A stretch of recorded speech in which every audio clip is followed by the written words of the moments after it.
1, 2, 3.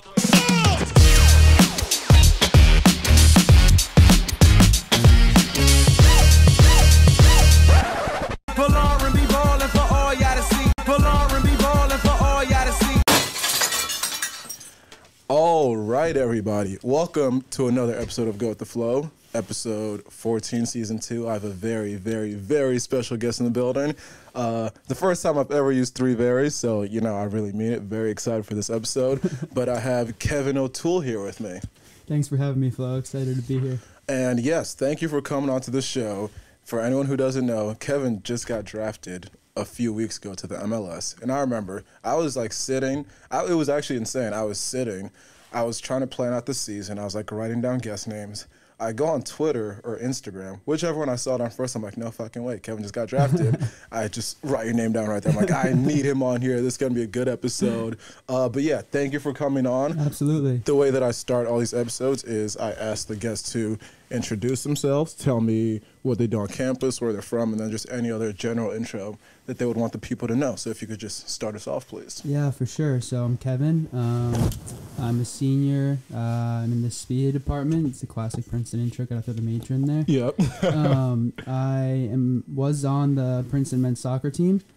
And yeah, as you said a few weeks ago, 2 weeks ago now, I guess, got drafted to NYCFC, who just won the MLS Cup last year. So also casual. Just got drafted to the current MLS champions. All very casual, and we will get a curse. Yeah, and we will get much more into that in a little bit. But I think I just want to start out with you being here, you being a Princeton student, taking it all the way back. First, actually, no, I'm going to start off by reading off some of your accolades because we have to understand who is in the building with us. We have the two-time Ivy League Offensive Player of the Year, 2018 and 2021, second-team All-Region in 2019, three-time first-team All-Ivy, 2018, 2019, 2021, United States Coaches National Player of the Week from October 25th, 2021, and Top Jar Soccer.com National Player of the Week from October 25th, 2021. You look at him blushing over here, as you should. So we have a stud in our presence. So first question, you come into Princeton. What did you the way that your career is now played out, did you see it taken off with that same sort of trajectory? What were your expectations when you came into Princeton about what exactly your career would be like? Yeah, so I mean, to be honest, I didn't expect it would be on this sort of trajectory. I definitely had some pro aspirations before coming to Princeton. I played actually with, NYCFC's rival New York Red Bulls in like my youth years, sort of in the academy system. And I played with their second division team on like an amateur contract, so to speak. So that was a professional environment, so I had some exposure to it before coming to Princeton. And so I knew that's something I wanted to do after college. I knew that I was going to pursue it in some capacity and just kind of give it a shot while I'm young. So it was definitely in mind, but, the way things kind of played out at Princeton, I wasn't really sure, where it would take me from a soccer perspective. But I think it was a great spot for me. I got to play in an attacking role, which I didn't really do too much in high school because at Red Bull I was actually a left back. And now I'm being played as a right winger. So, it's fun being in the attack. I think Princeton gave me sort of free reign to do some things in the attack that I wasn't able to do in other environments. So, all things considered, I think, it was a great spot for me. Interesting. So were you recruited to play left back and then someone just made the switch for you to be a striker? How did that transition happen? Yeah, so I was always a midfielder like in my youth years, but when I made the switch to Red Bull, I was left-footed, and lefties are kind of hard to come by. Yeah. And so whenever, coaches' ears perk up when they hear they have a lefty because they just can play him at left back. And so that's kind of, I got funneled into that position for that reason. But yeah, and then the coaches here knew I had played midfield in the past, and I started to play in the midfield a little bit towards the end of my academy days with Red Bulls. So I think they saw me a little bit as an attacking player, but maybe didn't expect me to be playing, like a goal scoring / assisting role as maybe much as what happened. Gotcha. And I would just like to add real quick that I've also played soccer in my youth years. Was also a left back growing up. Okay. Honestly, I don't share that connection. Little versatile. I played anywhere along the back. I just told my coaches anywhere along the back, put me, and I'll do what I need to do. Center back is my preferred position. Okay. Right back I'm okay at. Left back, for some reason, I just like playing left back. So, we have a little bit in common. Nice. Were you left-footed as well? No, not at all. Right-footed. So you can cut it on your right foot from left back. Exactly. I like it. And okay. I'm a very, very limited soccer player, so I barely even touch the ball with my left foot. But I would like to say, if you ever watched like Antonio Valencia, who played for Manchester United, man, never touched the ball with his left foot, made it all the way to Manchester United. So that was always my comment to coaches telling me that I needed to use my left foot. I was like, no, I don't really need to. Look at this professional player. But I digress. So going back to your freshman season, and so the first offensive player of the year, was that in your freshman or sophomore season? That was sophomore season. Sophomore season. Yeah. Okay, so could you just explain even that jump from freshman to sophomore year and what exactly it was in your preparation and everything that made you take such a leap that made you, or took you to the point where you were the Ivy League Offensive Player of the Year? Yeah, sure. So, I mean, freshman year, I was sort of like getting my bearings, I think. It was, again, the first time I had sort of played in like an attacking role again. So I was just sort of understanding that position and, how the Ivy League style of play sort of works. It's a super physical league, and I came in a lot less in weight than I am now and a lot less strong. So that was definitely like one of the bigger adjustments freshman year. And I think once I got past that year, I sort of had, 17 games of confidence behind me that I could put together a better season in the sophomore campaign. So I actually came in injured into my sophomore year. I missed the first 4 games of the season. Missed the first 4 games and still won Ivy League Offensive Player of the Year. Continue. I'm sorry. All good. So yeah, I missed those first 4 games. It was a little bit of a knee injury, and it was just about kind of like building up strength and then just getting ready for the Ivy League games, which are always so important. The out of conference games certainly do matter in terms of seeding if you make it to the tournament, but like odds are like there's only going to be one bid to the NCAA tournament from Ivy League teams, and so you have to get that through the conference play. So my goal at that point was just getting to Dartmouth healthy, and that's sort of like when I had my best games in Ivy League play. I was just sort of like getting back from injury in the first few conference games I played, and then Dartmouth came and I felt ready to go. And I think I actually like accumulated like all my stats that year in the Ivy League games. So I think that's probably the reason why, I was given Ivy League Player of the Year. I think they look more towards the conference games than like the out of conference games in deciding who gets that. So a little bit fortunate in that sense that they all came in the Ivy League games, but it also helped in that we made it to the tournament that year as well. Gotcha. And then even just keeping it going, just working our way through your college year. So we'll honestly just fast forward to COVID, the one thing that disrupted every single one of our lives, disrupted a lot of athlete lives. You were initially in the class of 2023, and then, 2021. Yeah, I went the wrong way. Yeah. Initially in the class of 2021. When it came down to making that decision for you about whether or not to take your gap year, what would you say was the biggest factor in making your decision, and why did you ultimately decide that you wanted to take the gap year? Yeah, so I actually left the decision to literally the very last day I could decide. I was super conflicted. I was thinking about actually, I guess like foregoing the athletic season and just finishing my career online at Princeton. And the last day, like I felt like I would have some regrets if I gave up the opportunity to play another year for Princeton, especially because like just the connection with like the student body and playing for your school is something that you get a finite time doing. So I probably would have felt pretty upset had I passed on that opportunity. And also I just like wasn't really sure what the professional prospects would be like after my junior year. It wasn't my strongest year. And I wasn't sure it wasn't around like a draft time. It was in the summer when I was making the decision. My junior year wasn't the strongest, so I wasn't sure what, MLS prospects would look like.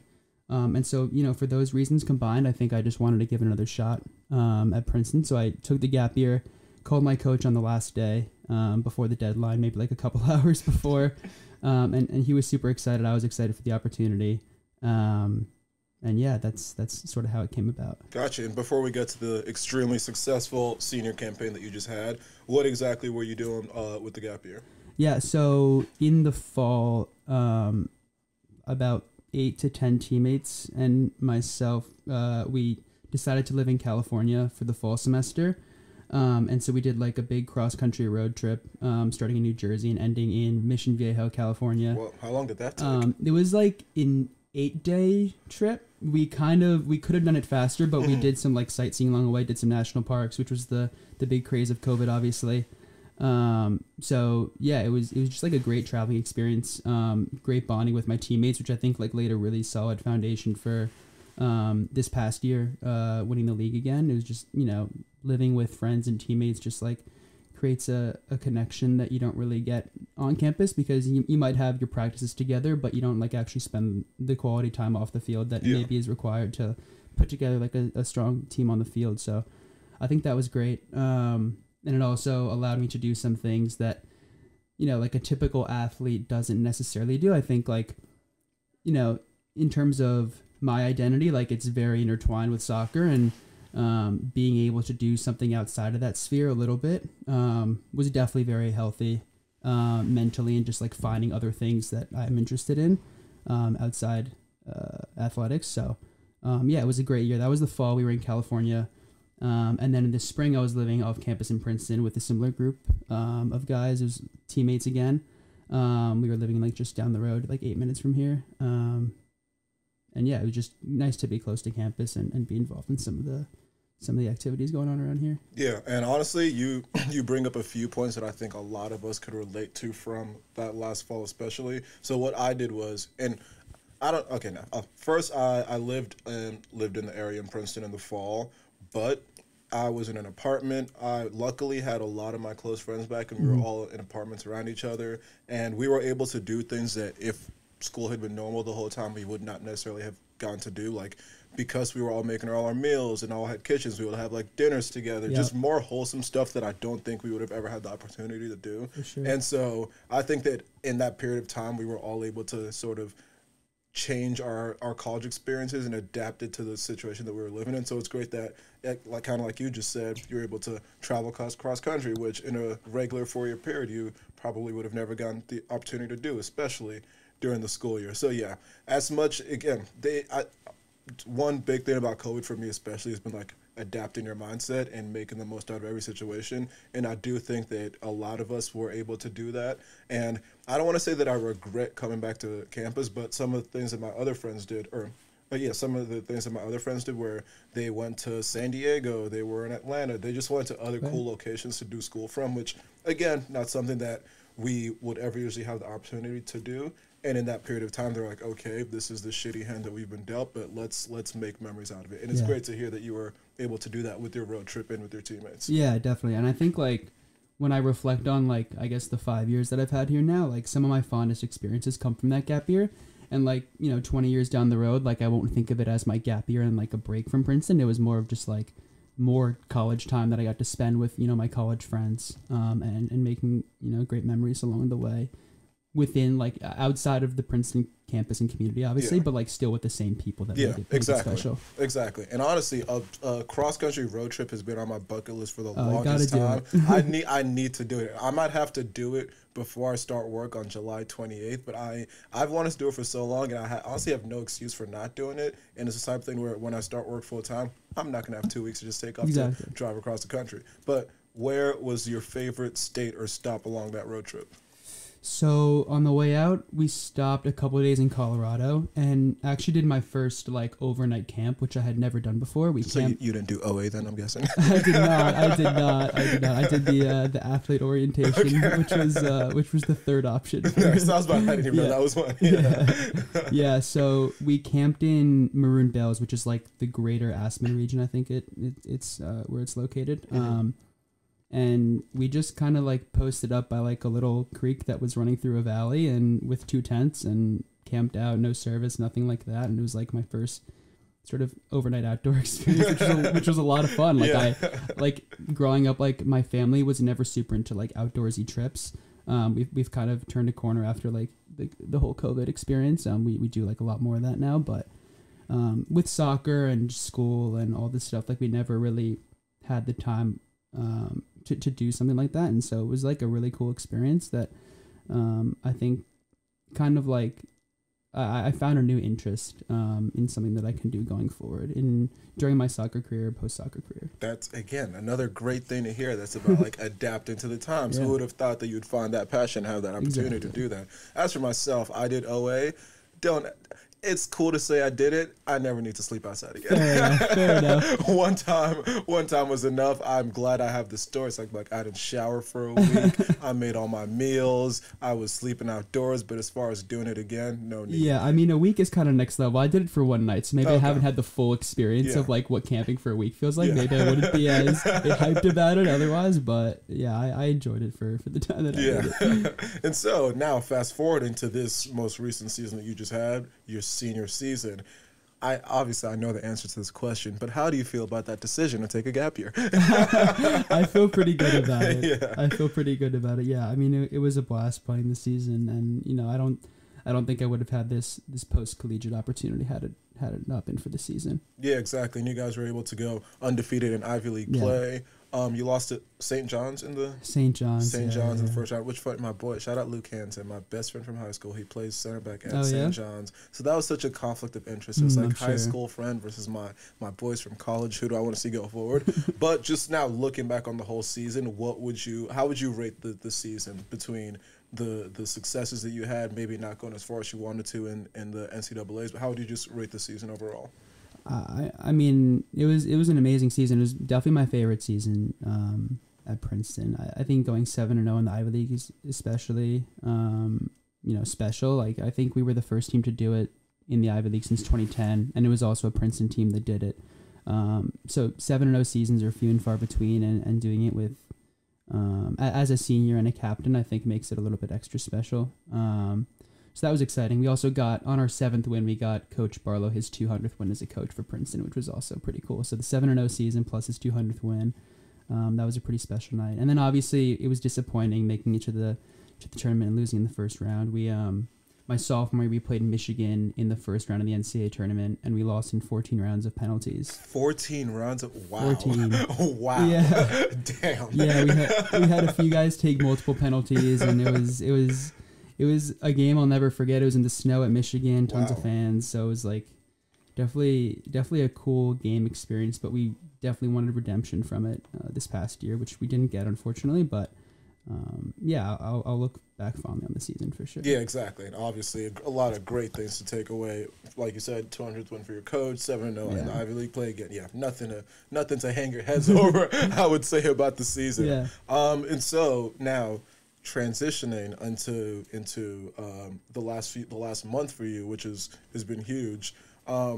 Take me to draft night, especially, and what were your thoughts going into the night? Did you know going in that you would have a realistic shot of being drafted? Just take me through the night, not getting your name called, because I specifically want to ask about that, but just like your mindset going into the night. Yeah, so I knew that there were a few teams that were interested just from having conversations with my coaches, and also like did a couple of calls with these teams specifically. So I knew there was some interest out there. I didn't know how deep the interest was, because like the teams don't really want to show their cards to the players, because they want to like maintain a little bit of leverage, and they don't want you to think that, you know, like you're their top guy.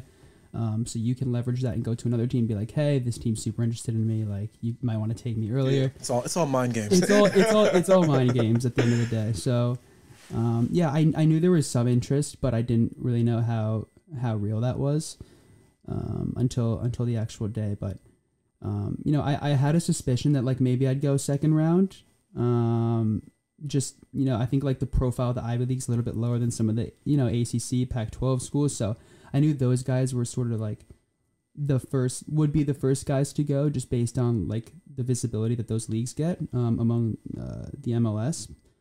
So I thought that second round was definitely achievable, but I think to go when I did, I was a little bit surprised, but super excited. Gotcha. Okay, and so now for that moment specifically, what are the emotions that are going through your mind when you hear your name called in the MLS draft? Keep in mind, this is a dream of millions of kids to go pro and have their name called in whatever draft it might be. So what were those feelings like? What were those emotions like? Does it flash into your mind the first time you ever kicked a soccer ball? Just what is that specific moment like for you? Yeah, so honestly, it might not be the answer you're expecting, but like as soon as my name got called, I kind of just started laughing. That is most definitely not what I wanted to hear. Just because I thought the situation was so funny, just because like NYCFC is a huge rival of Red Bull, and I'd been with Red Bull for about like 8 years before that. Yeah.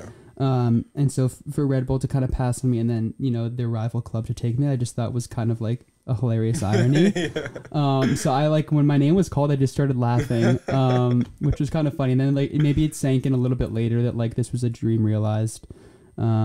Just to, I'm actually still in the process of kind of trying out for the team because the draft sort of entitles you to a tryout with the team, but it doesn't secure you a spot on the roster indefinitely. So I'm in that process. So it's still, it's like I'm excited. I'm part of the way there, but I'm not all the way there yet. And so I'm working towards that right now. But either way, it was definitely a really special moment. I think there's something unique about the draft and hearing your name called that I'll always remember. And yeah, like you said, people dream about that, and that's something I've dreamt about as well. So that was really special. I had family and some friends there. And yeah, just to have their support right on the spot was really cool. Yeah, for sure. And again, and I don't even think, actually, no, I think that probably is how it is for most sports. When you get drafted, it's not like you sign the contract the next day, unless you're what's Joe Burrow, shout out Joe Burrow, Cincinnati Bengals, insanity. So yeah, okay, that actually does make a lot of sense. And obviously you're aware,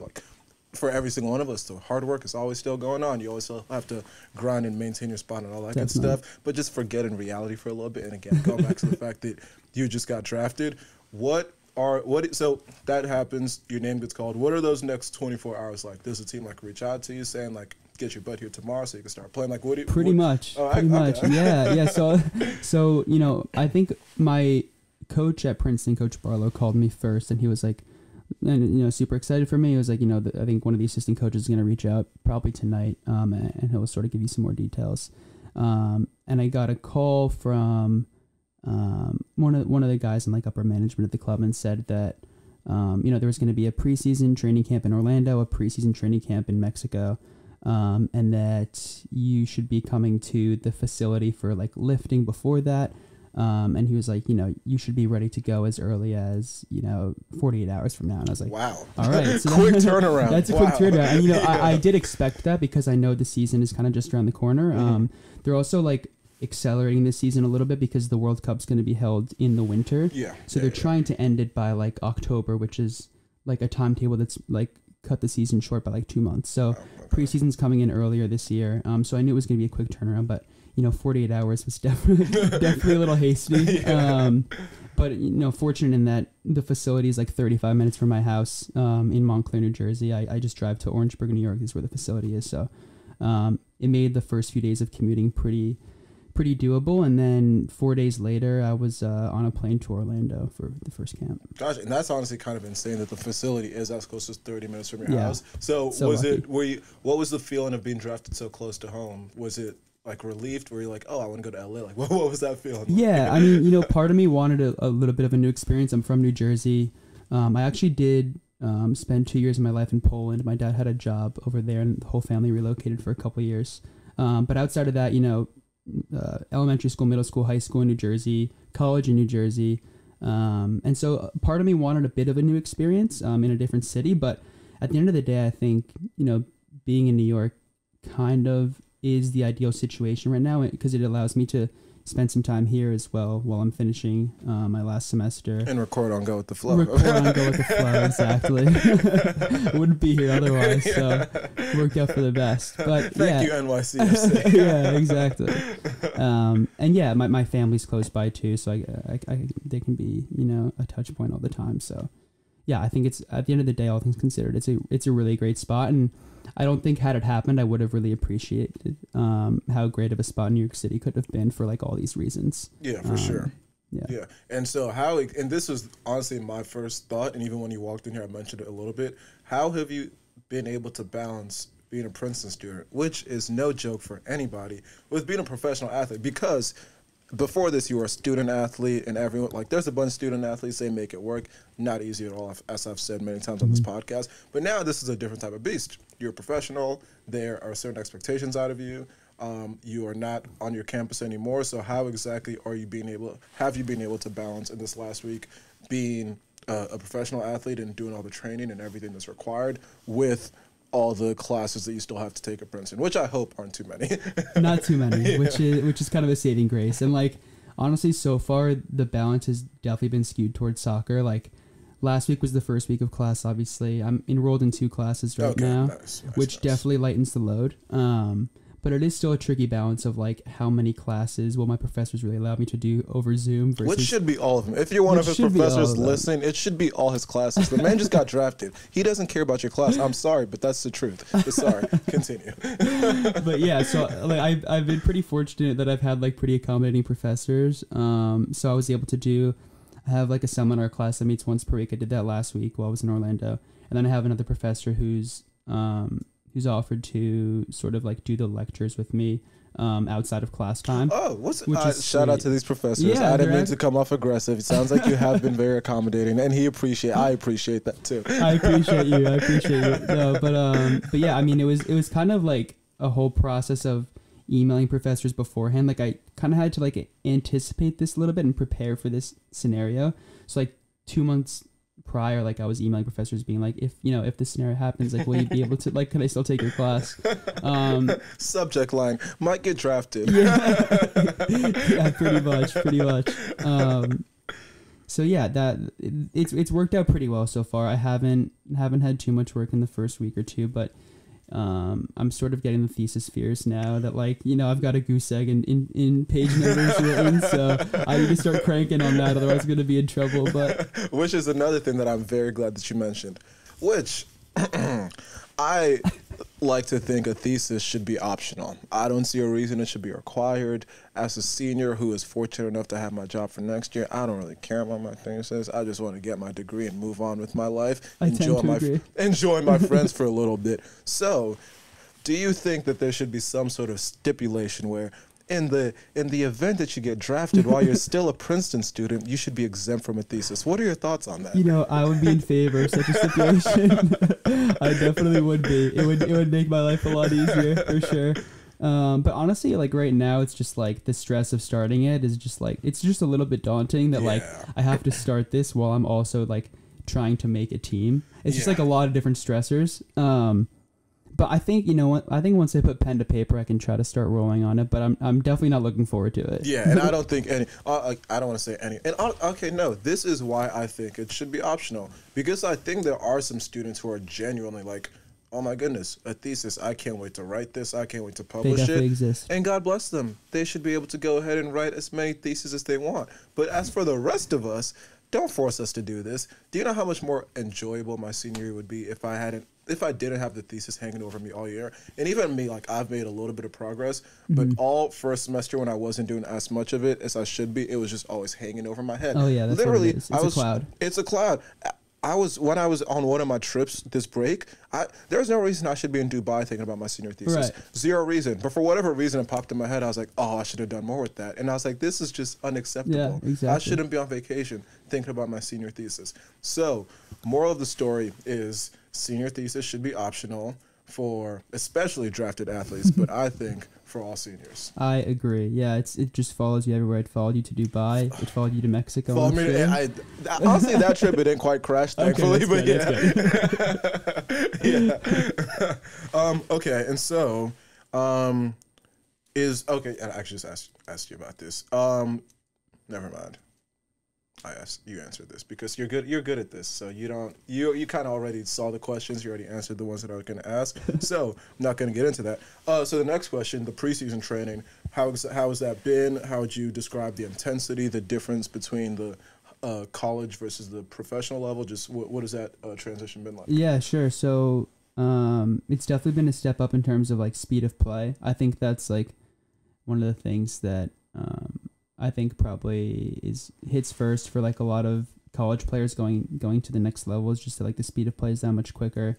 You're playing with like a lot of guys who didn't play in college. Like most of my teammates are international, like from Argentina, Brazil. So these guys have like dedicated their lives to professional soccer careers. They haven't had like any sort of like a thesis. A thesis, exactly. So like they're accustomed to the speed of play, and like the college game is definitely a bit slower. So the first couple of days was just about like getting my footing and like adjusting to that speed. You get punished for like taking bad touches way more than you would in the college game. But I think I feel like I've adapted pretty well like over my career to like upticks in speed of play. So I think like this is just sort of the next stepping stone. And once I get used to it, I think I'll be all right. But yeah, preseasons, the first camp went pretty well. Struggled a bit the first few practices, but sort of got my feet under me. Funny irony was that we were supposed to play Orlando City in our first scrimmage down in Florida, and we ended up playing Red Bull. Nice. The very first game. So I knew like half the players, a lot of the staff, which was kind of funny. I assisted in the game, which was kind of cool. Nice. Felt good to do that, but. Yeah, so and then second week was much better. I sort of acclimated a bit to the pace, and yeah, it was pretty good. And would you say that the pace and the strength has been the biggest of the adjustments? Yeah, I would. I think just getting punished for bad habits. Just like I feel like in the past, like you can kind of, this is maybe like a little bit nitty gritty to like soccer terminology, but like you can sort of like pick the ball up on either foot and like turn and face a defender and like. Sort of try, like I could try to find my way out of it. Whereas now, if I take a touch on my back foot, if I take a touch with my back facing a defender, like I'll just get absolutely crushed. And that's like something I should have been prepared for, but wasn't really used to. So it took a couple of days to get that part down of it and just sort of like make micro adjustments. Yeah. And how many other people did NYCFC draft? So there's 3 of us total. Okay. Yeah. And how has been that bond with the other 2? It's been great.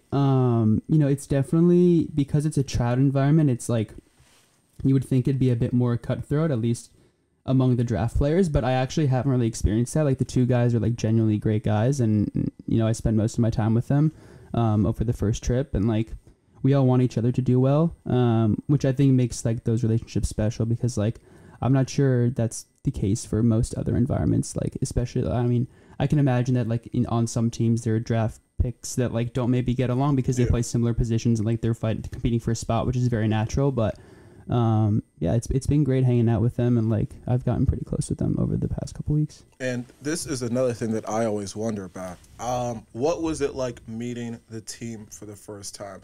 Because in my mind, I have like the only soccer TV show that now exists is Ted Lasso, and I just started watching that. Great show. Yeah. So in my mind, it's like you walking in and there's like a mean Roy Kent type person who's just like staring you down, just like growl at you. There's Jamie Tart. There's like that type of personality. Yeah. What is it like just like walking in the locker room for the first time and just interacting with everyone? Yeah, so the first day I went to their training facility, I think I was like one of the first to arrive. I had to get there early to test.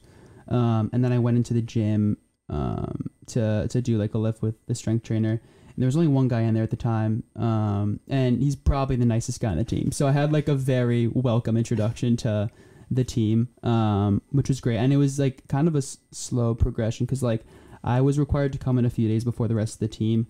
So there were like optional lifts and practices like in those first few days. So I was like slowly introduced to like 2 guys the first day, 5 guys the next day, 10 guys the next day. So it's kind of like at my own pace, and it was like a good like assimilation into the team.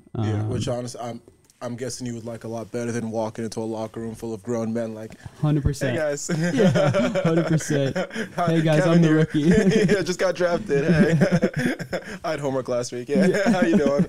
You want to know what my thesis is about? Yeah, exactly. There's this really funny meme I have in my head. Do you know who Martin Odegaard is? Yeah, I do. Yeah, and so back in the day when he was like supposed to be the next prodigy, everyone was like, "Oh my God, he's the next Ronaldo." When Real Madrid signed him, he like subbed in for Ronaldo one time. They thought it would be like an iconic picture. Right. He's kind of just like been an okay player. But there's this picture of him on the bench next to, I think it was Gareth Bale. And Bale's just like looking really seriously ahead, and Odegaard really looks like really into the conversation. And the comment is like, "So on Fortnite last night," it's like, so how do you even relate with someone who's that much older than you? Right.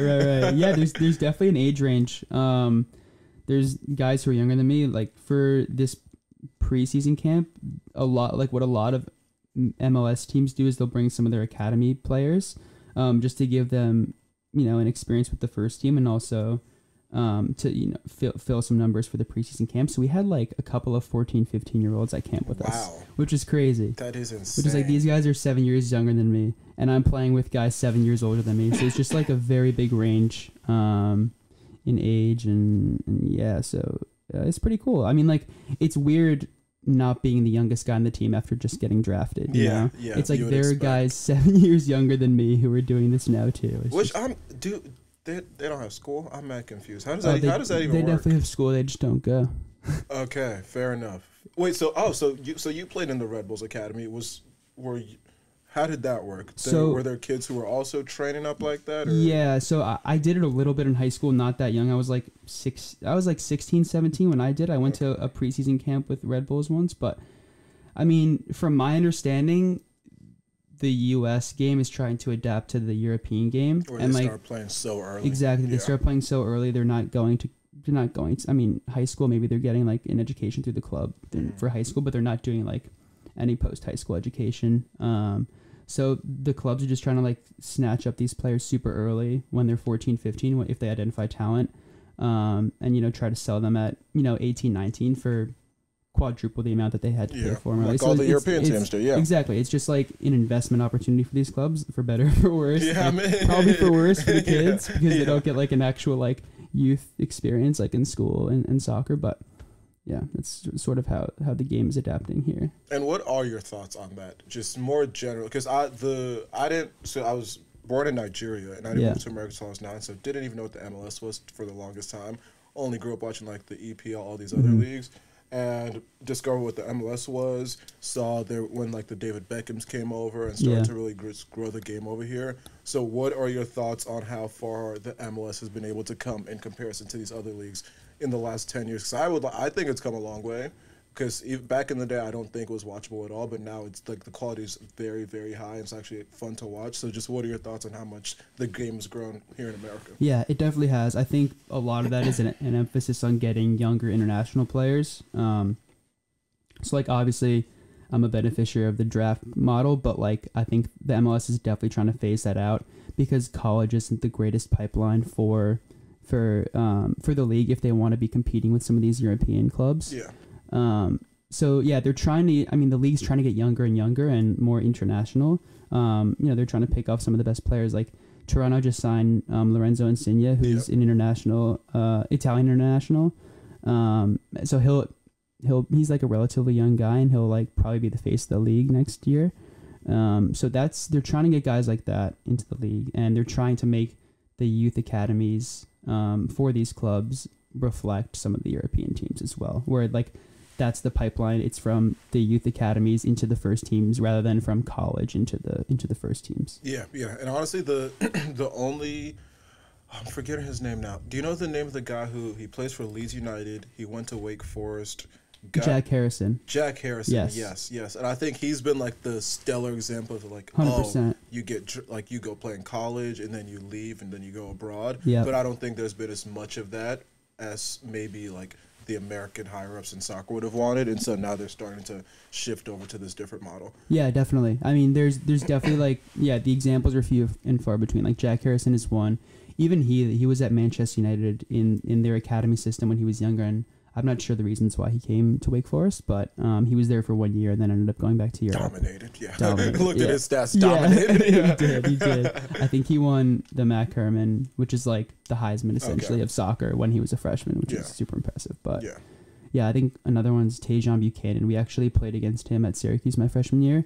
He was on New England Revolution. He made the MLS Best 11 team this past year. Wow. And he's playing for the Canadian national team. They just beat the U.S. I was about to say, speaking of which, they just did. That was honestly not even shocking. Canada's actually been playing they've really been well balling lately. for sure. But even just on this topic still, even the strides that the U.S. national team has taken in the last like 4 to 6 years, because there was a time when all the players, it seemed like they had been there for like ages. I'm not going to name any names. I don't know why I'm not naming names, like they're ever going to listen to the podcast. But it was just a bunch of old men who was like, at a certain point, you got to phase people out. But now there's household names in the team like Serginho Dest, Christian Pulisic. So they're starting to bear, what's the word? What's the saying? Bear the fruits of the labor? Yeah. Something along those lines. For sure, and get those results, which I think is kind of cool. Yeah. And I'm rooting for them. I will always root for Nigeria first. We just crashed out of the AFCON. One of the most disappointing losses. We lost to Egypt, or we beat Egypt in the very first round, dominated them thoroughly. We're the only team to win all 3 games in the group stage, and then lose to Tunisia in the round of 16. And now Egypt are in the semifinals. I'm like, we should be there. So Sore subject. I'm sorry. Yeah. I'm sorry about you guys. It is what it is. I hope the USA makes the World Cup. We'll see. My God. We'll see. Yeah, it'd be a tragedy if not. Two World Cups in running. a row, Yeah. But you just mentioned a guy that you played against at Syracuse, and I actually have this question right Mm-hmm. now. Who would you say is either like the best player you've ever played against, or the hardest player you've ever played against? That's a good question. I've played with, so I guess I'll start with played with, because I played with a couple I played with some really good players. I played with Tyler Adams, who's on the national team now. Another one. And plays at Red Bull Leipzig. So I was with him when I played for Red Bull 2, the second division team. He was also really young. He was like 16 or 17. I was around the same age. So he's like, a friend and incredible player who I played with. Aaron Long is another guy he's a center back. He's been with the national team too. He's been captain of the team. And he now plays for the Red Bull first team. Those are two guys who, like, when I get asked this question, I'm like, two guys I go to because they're relatively well known. Also now, like, just being with New York City, Tati Castellanos is a guy. He just won the Golden Boot last year in the MLS. He's 23, and I think he'll have some prospects now in Europe. And Maxi Morales is another. He's an attacking midfielder for the team. He's like 34 now, so a little bit older. He's a little bit older. But yeah, still balling. So yeah, I think those guys would probably be my answers to that. Yeah. Gotcha. Nice. And then the next question, in your humble opinion, who is the greatest soccer player ever? Out of curiosity. Messi for sure. I'm a Messi guy. Are you a Ronaldo guy? I let a Messi guy on the podcast. Cut it. We're done. Thanks for coming on. I am a Ronaldo guy. You're a Ronaldo guy. Because I grew up a Man U fan. He was my guy. Okay, Him yeah. coming back to the team made my year. Yeah. So So honestly, I'm not mad at your opinion. I've argued this with so many friends. Oh yeah. For the longest time, I will never budge and say that Ronaldo is the greatest. Whatever, I don't care however many fucking Ballon d'Ors Messi has. I don't care. He shouldn't have won it this year. Lewandowski should have won it. Yes, I tend to agree with that. Okay, yeah. So that's fair. Okay. And in your experience, how many Messi to Ronaldo? Like, what's the tally amongst your friends and like people you've talked to? Like Messi to Ronaldo. Like who? Like have you found that it's more Messi or? They more tend to skew more Messi, which makes for more arguments and more losing a lot of friendships. But you're always on the defense. Then, always on the defense. Yeah. Always on the defense. On the same vein, MJ versus LeBron. Who's your basketball GOAT? This one's tough. I've argued this so many times with my teammates as well. I think definitely skewed towards MJ after watching The Last Dance, especially. I agree. So yeah, I'm gonna stick by MJ. I also just like the way he conducts himself better than LeBron. LeBron has every right to be arrogant. I just think it's over the top sometimes, and I don't take to it as well. So maybe part of it's just like the off the court stuff that I gravitate more towards MJ. But I mean, like watching The Last Dance, like MJ was a baller, so you can't really go wrong with that. Agreed. And I remember tweeting right before the first episode of The Last Dance. I was like, right now I'm in the court that LeBron is better than MJ, but I'm fully ready to be swayed. And boy was I swayed. You were swayed. Wow. Boy was I swayed. That was one of. Again, because we weren't alive to watch MJ, and so we never got to witness firsthand the greatness that had been taught, that we hear so many people talk about. Right. But it was just a certain level of dominance that I don't think we've seen since. I think Kobe is way more similar to MJ than LeBron is. And for me, it's a mentality thing.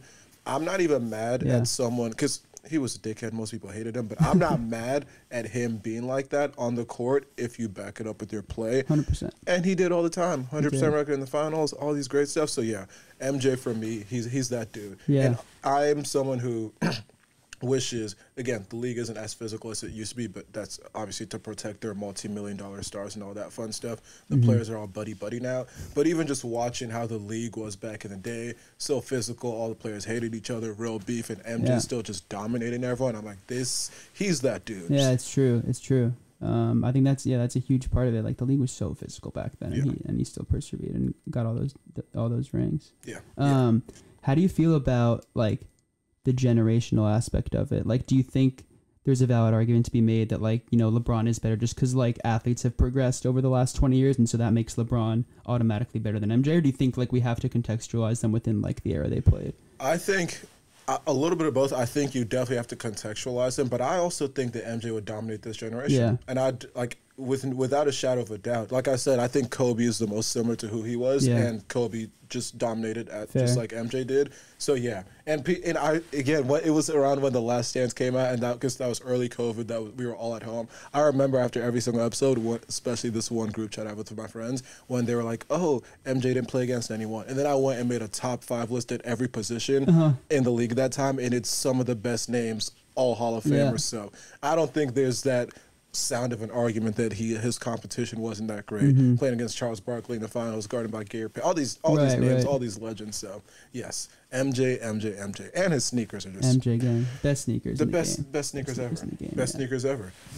But with that, I think we've done 45 minutes. Look how fast that goes. Wow, It does not feel like it. But we can get to the music section. Sure. So could you pull out the songs that I asked you to prepare? I can, yeah. And David, we need to find a name for this segment, man. Right now we just call it the song segment that tells about my guests, but we need a nice, short, concise name for this segment. I'll brainstorm as well. Yes, please. Anybody who's listening, just text me, shoot me a message. What do you think this segment should be called? But okay, as always, I ask the guests to come with 5 songs that I think describe who they are as a person. I like to leave it up to interpretation. I don't say anything more, anything less. Right. And so Kevin has his list. Could we get song number 1, please? So, song number 1 on this list is "Do What I Want" by Lil Uzi. Great song. Anyone who knows me knows I just have an irrational love for Lil Uzi. Love that. He's bar none my favorite artist. I mean, in terms of personality, I just love his eccentricity. Yeah. I think he's so cool and unashamed in who he is, and I really admire that. And I just love his music. I think it sounds great. That is a great song. Great. Yeah. That is on my feel good playlist. And then also I have a specific playlist for when I'm done with the school year and it's break time. And "Do What I Want" is the go-to because literally I'm done with classes, done with everything. Now I do what I want. Yeah, there's definitely a mood for that. Yeah, and that fits the bill. Do what I want for sure. I love it. Song number 2. Cool. Song number 2 is "Gimme Shelter" by the Rolling Stones. There's kind of a diversity of songs which on here. I appreciate that. Yeah. Again, I want to be put onto different songs. So that one's kind of just to reflect. I don't know if that's my favorite Rolling Stones song per se, but I definitely have a big rock and roll influence from my dad. I've gone to a couple Rolling Stones concerts with him, so I'm definitely a rock and roll fan. I like a lot of different genres of music. I'm not very particular. Even Emma's kind of put me on to country. Shout out Emma. Emma's the homie. Emma Davis, you're the best. We hope you're listening. You are the best. She will definitely listen to this. But yeah, so I mean, she's even put me on to country music, which I was super against. But I actually do like it. I agree. I just had to keep an open mind. I think the I don't like country music and that there's no good country music. That is a very childish take that I used to hold as well. Exactly. And then we went to Nashville for fall break, and when I tell you, all we did was bump country music for a whole week, and there are some great country music songs. 100%. It's a vibe at the right time. Exactly. I like it. Exactly. I like it. Song number 3. Number 3 is "Better Together," Jack Johnson. Don't know. So I like when I don't know him because it puts me on to stuff. Yeah, so this one is kind of just a throwback to nostalgia. Being in my mom's Toyota Sequoia, we always had the Jack Johnson CD playing, and this was the first song that always came on. And it just reminds me of childhood. So that's why it's on there. Nice. Song number 4. This one's super corny, but it's "Draft Day" by Drake. Also a fire song. Great. Yep. And it's I don't know, draft day is a day I always remember, and hopefully it'll change my life because I hope to sign with the first team pretty soon. But yeah, it's on there for that. I think it's pretty cool. I definitely bumped it a couple times on the day. As you should. And song number 5. Yeah, the last one is "La Bicicleta" by Carlos Vivas and Shakira. I feel like I have that song. Yeah, yes, that one. Just kind of there to I have some Spanish heritage. My grandmother's from Venezuela, speaks Spanish. My mom speaks Spanish. I had it's kind of like a nanny growing up who was from Venezuela. She only spoke in Spanish, so she kind of taught me the language as well because that's how we communicate. But I've definitely connected with my Spanish side. O'Toole is Irish, my last name, which comes from my dad's dad. Which unfortunately he passed when I was pretty young, so I didn't connect as closely with the Irish side of my family. Although my dad has kept that alive as well. But I definitely connect very strongly to my Spanish roots, and so yeah, that's why that's on there too. And other than the fact that I get to be put onto different songs from this segment, another reason that I really like it is based on the way people take the question, you get to learn so much about them, which is why I remember the first goal that I did it with Aisha. Each one was like so meaningful to her, and exactly like it was for you, and I got to learn a little bit about you, and so this segment is here to stay. We just need to find a name for it. It's a great segment. I'm a huge fan. It was fun brainstorming the songs and like trying to connect them to like different parts of me. Because like if it was just 5 favorite songs, like it would be Uzi. Yeah. Not gonna lie. But is he the top artist in your Spotify Wrapped? Oh god, yeah, he was. I'm actually on Apple Music, but like last year. That is shameful. Yeah, no, it's a bit shameful. I feel like, like everyone's going towards Spotify, so I need to make the transition too. I'm just a little behind the curve. No, and honestly, this is a very good time to do it because I was team Apple Music, and that was a hill I was willing to die on up until the start of last year. And it wasn't until January of 2021 that I made the switch because I wanted an accurate Spotify Wrap. So okay, cool. Now would be a good time to do it. So your Spotify Wrap could be pretty accurate because as someone who's done both, Spotify's way better. The metrics are better? Metrics are way better. You want to be put onto different music, new music. You'll find a lot of things. The way you can like enhance a playlist. So if you have a playlist, you can hit the button enhance. It'll double the size of the playlist with similar songs. That's crazy. Blown. Insane. I didn't know these features existed. There's so much on there. I won't even spoil them for you. I'll let you get it, and just so you can just look around in the app and really figure out what it is that you want to, why you want to switch. But yes, highly recommend switching. And now, for the very last segment, we have the Tiger Confession segment. So I go on Tiger Confessions, find questions, comments, statements, just read them out, and me and my guests react to them. Always guess first. And honestly, this one is very, very on topic with the topic of this episode. And it says, how the F do people even find time to write their senior theses? We've discussed this one at length already, haven't we? And I don't know. It's a question of the century, question of the day, especially. I had my seminar today happens to be with my thesis advisor, and you know as I divulged already on the show, I have written 0 pages. And so I walked into my seminar today just like expecting the question from my professor, like, oh, how's the progress on the thesis? And so I'm just like kind of ducking my way into class. I like sit down at my desk. I'm like trying not to make eye contact with him and like just bolt out of class. So I don't have to be asked the question, how's the thesis coming?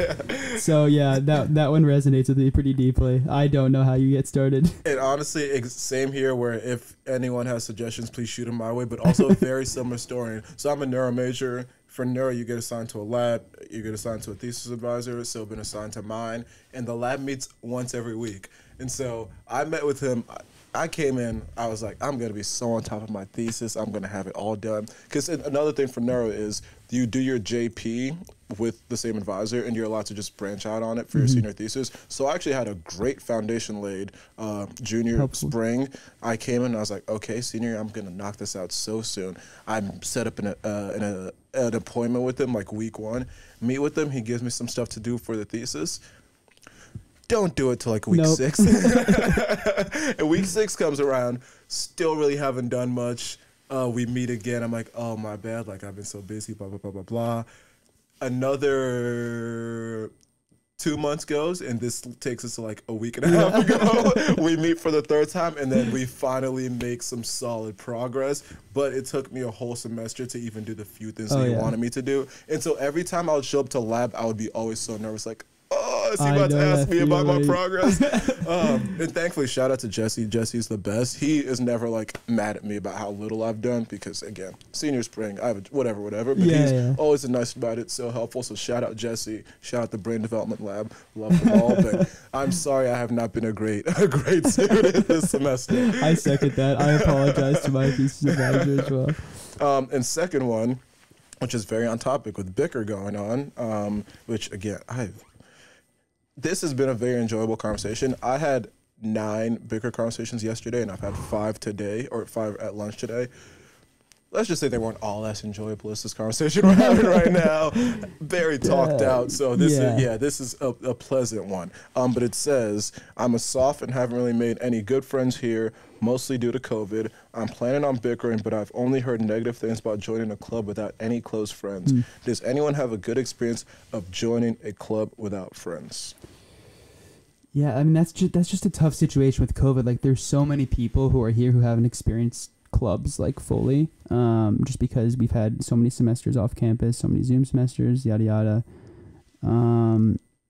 Advice: joining a club with no friends. I mean, keeping an open mind, I think, is always a good suggestion here. I think like I maybe limited myself a little bit too much in terms of my friend group. It like definitely revolved around the soccer team and maybe the athletic community a little bit too much. And so like for that reason, maybe I haven't met as many people outside my circle. But I think I think it's good to meet new people early on and you know, take a leap of faith and join a club that maybe you don't know people in, because you never know who you might find in there.